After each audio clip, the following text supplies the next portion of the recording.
কে? পৃথিবীতে একজন নবী এখনো মরে নাই, কি নাম?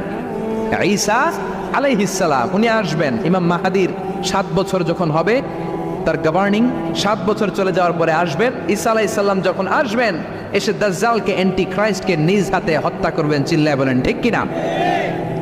এটা ছিল ঈসা নবীর দোয়া। এবার বিশ্বনবী কোন দোয়া করেছেন জানার দরকার আছে না নাই? বিশ্বনবী বলেন লিকুল্লি নাবিয়িন দাওয়াতুন মুস্তাজাবা। প্রত্যেক নবীর জন্য একটা করে দাওয়া মুস্তাজাবা আছে। আলেম যারা আছেন তারা বুঝবেন। দাওয়া মুস্তাজাবা মানে এমন দোয়া যেটা কবুল হয়ে যায়। দোয়া করলেই, কথা বলেন, দোয়া করলেই কবুল। এরকম দোয়া রব্বুল আলামিন সব নবীকে একটা একটা করে দিয়েছেন। ওই দোয়াটা করলেই সেকেন্ডের মধ্যেই কবুল করে দেয় কে? সব নবী ওই দোয়া দুনিয়াতেই করে ফেলেছে। বিশ্বনবী বললেন লিকুল্লি নাবিয়িন দাওয়া মুস্তাজাবা। সব নবীর জন্য একটা স্পেশাল দোয়া।